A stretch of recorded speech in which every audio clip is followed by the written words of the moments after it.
जीवन का हर क्षण निर्णय का क्षण होता है। प्रत्येक पद पर दूसरे पद के विषय में कोई निर्णय करना ही पड़ता है और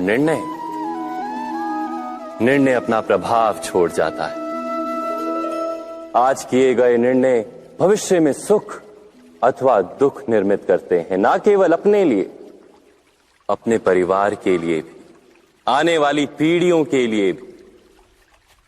जब कोई दुविधा सामने आती है तो मन व्याकुल हो जाता है, अनिश्चय से भर जाता है। निर्णय का वो क्षण युद्ध बन जाता है और मन बन जाता है युद्ध भूमि। अधिकतर निर्णय हम दुविधा का उपाय करने के लिए नहीं, केवल मन को शांत करने के लिए लेते हैं। पर क्या कोई दौड़ते हुए भोजन कर सकता है? नहीं। तो क्या युद्ध से जूझता हुआ मन कोई योग्य निर्णय ले पाएगा? वास्तव में शांत मन से जब कोई निर्णय करता है तो अपने लिए सुखद भविष्य बनाता है, किंतु अपने मन को शांत करने के लिए जब कोई निर्णय करता है तो वो व्यक्ति भविष्य में अपने लिए कांटों भरा वृक्ष लगाता है। स्वयं विचार कीजिएगा।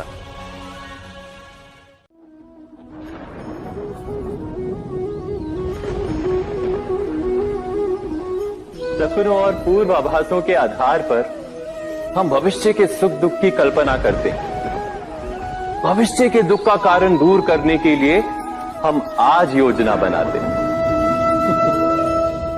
किंतु कल के संकट को आज निर्मूल करने से हमें लाभ मिलता है या हानि पहुंचती है? ये प्रश्न हम कभी नहीं करते। सत्य तो ये है कि संकट और उसका निवारण साथ जनते, व्यक्ति के लिए भी और सृष्टि के लिए भी। नहीं, आप अपने भूतकाल का स्मरण कीजिए, इतिहास को देखिए। आप तुरंत ही ये जान पाएंगे कि जब जब संकट आता है तब तब उसका निवारण करने वाली शक्ति भी जन्म लेती है। यही तो जगत का चलन है। वस्तुतः संकट ही शक्ति के जन्म का कारण है। प्रत्येक व्यक्ति जब संकट से निकलता है तो एक पद आगे बढ़ा होता है, अधिक चमकता है, आत्मविश्वास से अधिक भरा होता है, न केवल अपने लिए अपितु विश्व के लिए भी। क्या ये सत्य नहीं? वास्तव में संकट का जन्म है एक अवसर का जन्म, अपने आप को बदलने का, अपने विचारों को ऊंचाई पर करने का अवसर, अपनी आत्मा को बलवान और ज्ञान मंडित बनाने का अवसर। जो ये कर पाता है उसे कोई संकट नहीं होता, किंतु जो ये नहीं कर पाता वो तो स्वयं एक संकट है विश्व के लिए। विचार कीजिए। जीवन में आने वाले संघर्षों के लिए जब मनुष्य स्वयं को योग्य नहीं मानता, जब उसे अपने ही बल पर विश्वास नहीं रहता, तब वो सद्गुणों को त्याग कर दुर्गुणों को अपनाता है। वस्तुतः मनुष्य के जीवन में दुर्जनता जन्म ही तब लेती है जब उसके अंतर में आत्मविश्वास नहीं होता। आत्मविश्वास ही अच्छाई को धारण करता है। ये आत्मविश्वास है क्या?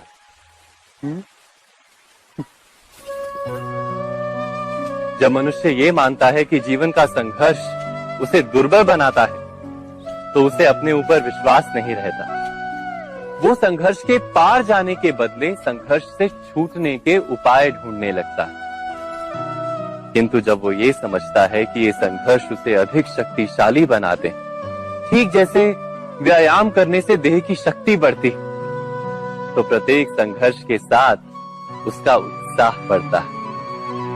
अर्थात आत्मविश्वास और कुछ भी नहीं, मन की स्थिति, जीवन को देखने का दृष्टिकोण मात्र है। और जीवन का दृष्टिकोण तो मनुष्य के अपने वश में होता है। स्वयं विचार कीजिए।